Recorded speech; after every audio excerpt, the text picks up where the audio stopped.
either you own your own life free and clear, or you have to buy it. What's behind these views? And how does Peterson present his views? It's based on the wrong ideas that I started this whole series with. Evolutionary psychology. What do I mean by that? I mean the claim and belief that evolution shapes the content of your character, of your mind, of your psyche, rather than that evolution provides you with a conceptual faculty and a valuing emotional mechanism that you have to run and program, and you're not saddled with instincts or innate desires. But Peterson is very much on the side of, there's a gene for criminality, there's a gene for this and for that. And he begins the first rule by talking about lobsters. And he says that there's all kinds of built-in things that evolution has put there.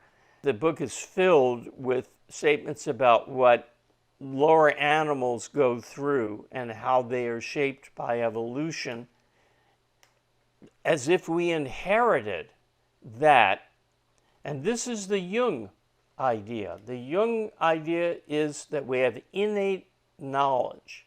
We have innate ideas. We're born thinking or predisposed to think certain things because evolution selected. But of course, the error in that is that evolution, which I am a firm defender of, I am a tremendous champion of Darwinian evolution, but it's physical selection, and it has psychological consequences for man only through the part of his psyche that's determined by physical considerations. For instance, you wound yourself, it hurts. That doesn't have anything to do with any learning. It's built in. You get ice cream put on your tongue or sugar, it tastes good. That doesn't have anything to do with culture or learning. It's there from the start. It's part of the setup of the nervous system. Hold a candle flame to the skin, pain. Not learned. What would it be learned from? So there are things that are set by evolution, and it's what Ayn Rand calls the pleasure-pain mechanism for the bodily sensations that are built in and hardwired. But such a thing as wanting others' approval or the quest for meaning or sexual desire is not built in. It's not physical. All those things have ultimately a physical base, but they are the result of the thinking or non-thinking that a person has gone through in his life. It's based upon his mind's conclusions, not just his physical equipment. Again, I want to be clear. Consciousness, emotions, thoughts, ideas, experiences have a neurophysiological base. They have as a necessary condition physically intact, functioning, healthy brain. But whether you are a capitalist or a statist is not a physical condition and is not set by your brain. It has to do with how you exercise your free will. Evolutionary psychology denies free will or puts it in fetters. And it's the latter that Peterson does. He believes that there's so many constraints on your area of choice that what you have to do is work with the evolutionary tendencies that nature has put on you. You can't form your own character and soul by your self-generated actions across time. You have to work within the desires and the fears and the guilts and so forth that are inherent in human life. What about morality? Well, there's something good in the way he approaches it, but then there's bad things. Peterson says there's a hierarchy of value. We need to have that, where some things are given priority and importance and others are not. In the absence of such a system of value, people simply cannot act. And that's correct. That's absolutely correct. You need the guidance of a hierarchy of values systematized. Ayn Rand says in Atlas Shrugged, to remain alive, he, man, must act. And before he can act, he must know the nature and purpose of his action. Peterson just said, without values, you cannot act. And she's saying, before he can act, he must know the nature and purpose of his action. And the purpose is some value he wants to achieve. A being of volitional consciousness, being who has free will control over his mind. A being of volitional consciousness has no automatic course of behavior. He needs a code of values to guide his actions. But where the two really part, that's where they're kind of seemingly together, is on the theory of free will. Of course, Ayn Rand is different from everyone on the theory of free will because she gets to the true fundamental. Quote, to think is an act of choice. Man is a being of volitional consciousness. Reason does not work automatically. Thinking is not a mechanical process. In any hour and issue of your life, you are free to think or to evade that effort. One thing that prevents Peterson from maybe getting that, or at least understanding it when he reads Ayn Rand, and he has some familiarity with her, is his epistemology, his theory of knowledge. That's the thing, along with the metaphysical value judgments that are so dark. The thing that hit me was he doesn't know a fundamental from a cross category. So his fundamentals throughout the book and throughout his life, his work, are chaos and order. And then he puts in male and female, parent and child. Now those things are not fundamental and they don't come from the direct issues that we face in reality. Order and chaos are not primaries. Order requires a standard. Nothing in nature is either orderly or disorderly. Nothing is chaotic or non-chaotic. It's an anthropomorphism, a reading of your mind into reality to think, well, if the leaves are scattered all over, that's disordered. And if they're neatly lined, I'm talking about leaves that fall off of trees, if they would line up in rows, that would be ordered. No, there's no basis for that kind of value judgment, importing that to nature. Every arrangement of leaves you see on the ground is fantastically improbable. It's 1 in trillions chance that the leaves would be in whatever arrangement they are.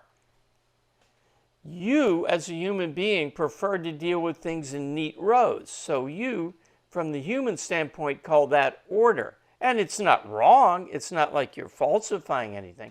But you have to remember, order comes from a human perspective with a purpose and a value to be achieved. It's not something you can talk about in nature. Now, you may be thinking, those of you who know physics, so wait a minute, entropy is quantifiable and it's physics. But entropy deals with probability.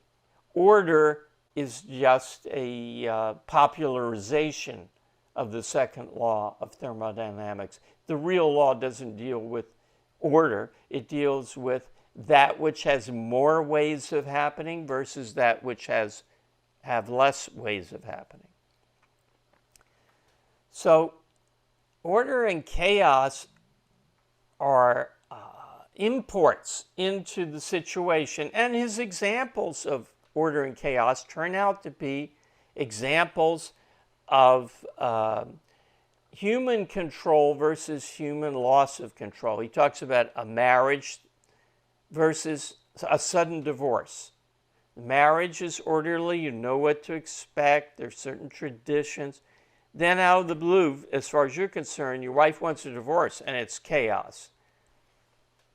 Well, you can talk about the known and the unknown, the predicted and the unpredicted, the stable and the changing, but those things too are not primaries. They're a lot closer than order versus chaos. But the primaries are it exists or it doesn't exist. It's known or it isn't known. Existence, consciousness, identity. Those are the axioms of objectivism. Now, male and female are way up the scale towards the more and more derivative and specific. They're good things, vive la différence, versus the progressive campaign today, but it's not even part of philosophy. Ayn Rand's heir, Leonard Peikoff, when she was alive, asked her, what is the essence of your view on sex? What do we need to know as philosophers, not psychologists, but philosophers about sex? She said that it's good. But all the things about masculine traits and feminine traits are not philosophical issues, and they're very dependent upon philosophical issues, which he gets to backwards, as if they came in after order and chaos, male and female. Parent and child,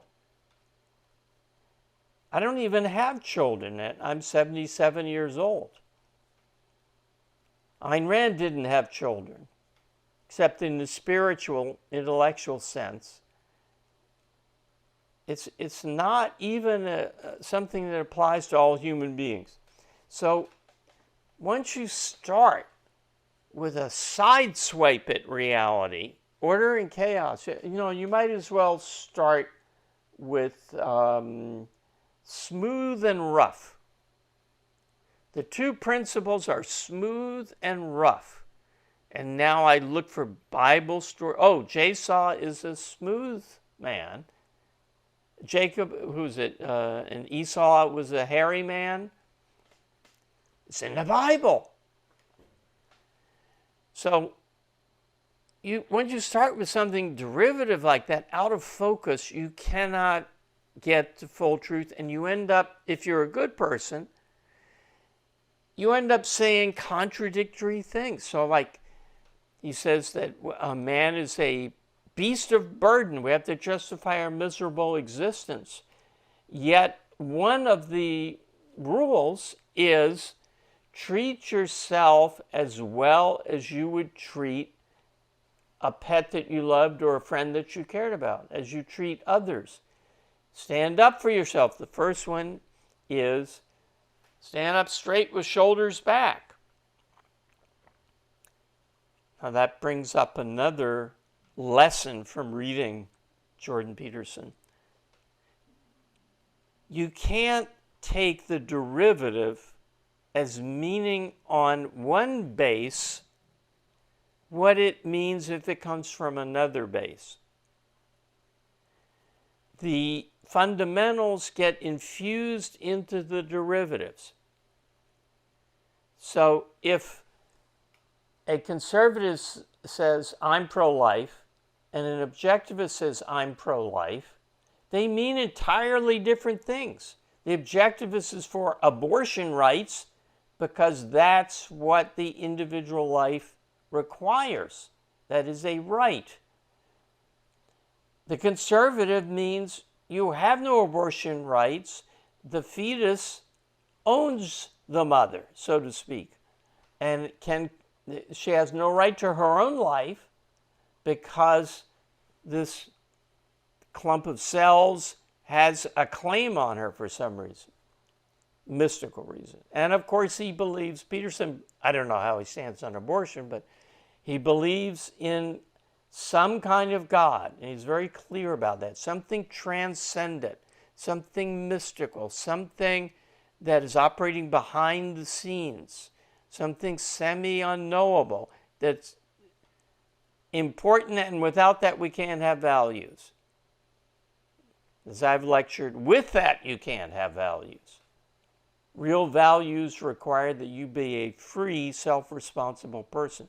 So because he has these vague non-essentials, order and chaos, even his better side is unable to formulate where he draws the line between taking care of yourself, which is good, and shunning your duties to other people, which is, you have these duties and they are crucial.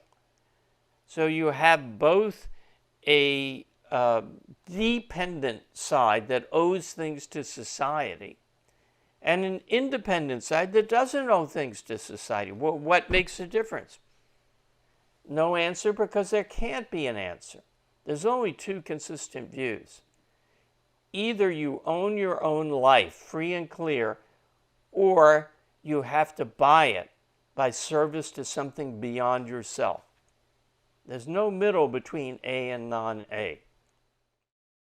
Why on earth, if someone can't print money, they said, then there are people with no income?